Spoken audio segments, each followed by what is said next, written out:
You see, the Mosaic Covenant, the main purpose of it was not to bring blessings to Israel from the Abrahamic Covenant.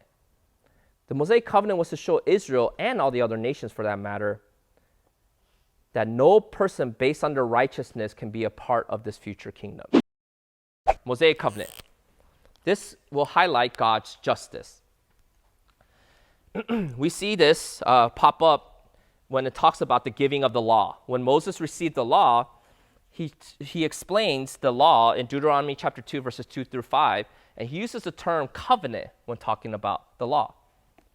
It said, the Lord our God made a covenant with us at Horeb. The Lord did not make this covenant with our fathers, but with us, with those of us alive here today. So do you notice Moses says, we received a covenant that Abraham and our forefathers didn't receive. So he's talking about a new covenant, a different covenant than the Abrahamic covenant. And what was that covenant at Horeb that he received? It's what we call the law, the Mosaic law or the Mosaic covenant. Now, how was this covenant ratified?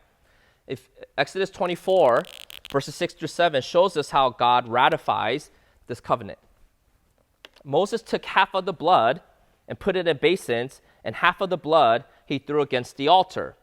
Then he took the book of the covenant, referring to the law, and he read it in the hearing of the people, and they said, all that the Lord has spoken we will do, and we will be obedient.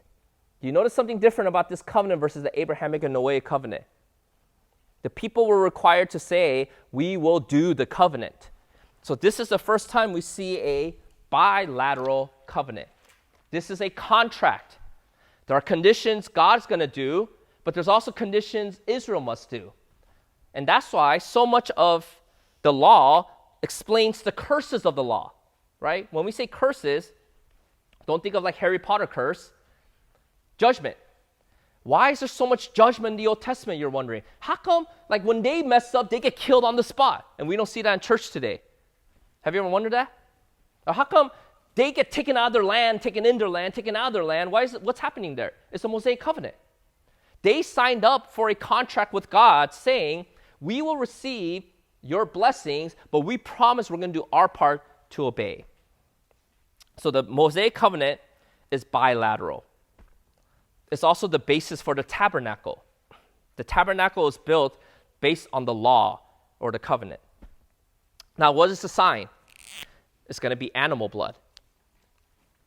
Why?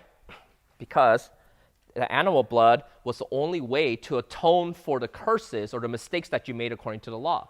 So if you did break this law, instead of being judged, you had an option to what? Bring an animal. And by the animal's blood, God will atone for your transgression. So instead of killing you on the spot, you can kill an animal on the spot in your place. Deuteronomy 29:21. Then the Lord will single him out for adversity from all the tribes of Israel, according to all the curses of the covenant which are written in this book of the law. So, this is a conditional covenant. The whole animal sacrifice system is based on this covenant. Now the question is this an eternal covenant? Well, Matthew 27, verse 30 to 51 seems to indicate it's not eternal. Because you guys remember what happened when Jesus died on the cross? What was torn from top to bottom? The veil.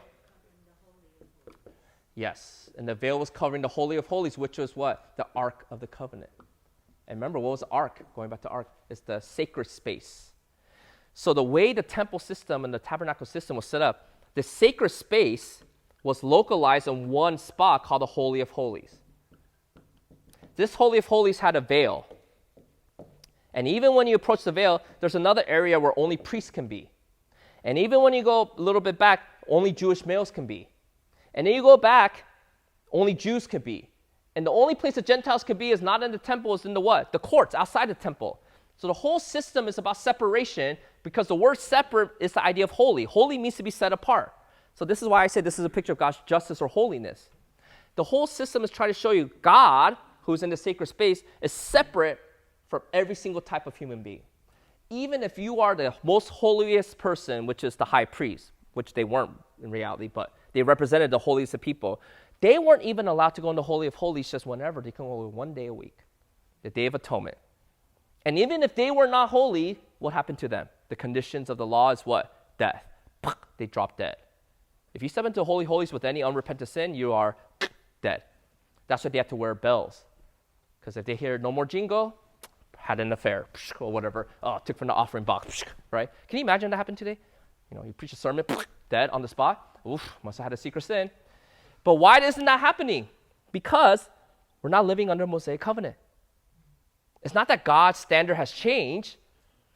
We're not under this bilateral contract deal that Israel was under with them. Now, you might be wondering, why did God then have this contract if he already gave the Abrahamic Covenant, right? Because he gave the Abrahamic Covenant with all these blessings, and he says it's unconditional. And then hundreds of years later, he makes a new covenant that seems like he's placing all these conditions on it. What's going on? If you guys see one of the documents, there's a chart that contrasts the Mosaic Covenant with the Abrahamic Covenant. And you will see that all the language of the Abrahamic Covenant, it gets repeated in the Mosaic Covenant. So, what is going on there? The way I say this, that the Abrahamic Covenant is the unconditional prize of a lotto. You guys know a lottery, right? It's like saying, unconditionally, somebody is going to win $100 million. That's a promise, unconditionally.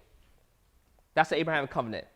The Mosaic Covenant is, here's the winning numbers. Anybody that has the winning numbers, you can claim the prize. So anybody that could obey the Mosaic Covenant, come up and get the Abrahamic Covenant blessings. So what was the point of the Mosaic Covenant? To show that who is qualified to receive the Abrahamic Covenant. If the winning numbers is you got to follow the Mosaic Covenant, who can be blessed by the Abrahamic Covenant then? Nobody. In other words, the Mosaic Covenant shows us the standard of the kingdom. This is what it means to be. If you want to be part of this future kingdom that Abrahamic Covenant is pointing to, yeah, that kingdom is coming, that blessings are coming unconditionally for God's kingdom citizens, but here's the standard I have for my God's kingdom citizens. And you guys want to be part of my kingdom? Then let's enter this contract. Let's see if you can uphold this contract. You see, the Mosaic Covenant, the main purpose of it was not to bring blessings to Israel from the Abrahamic Covenant. The Mosaic Covenant was to show Israel, and all the other nations for that matter, that no person based on their righteousness can be a part of this future kingdom.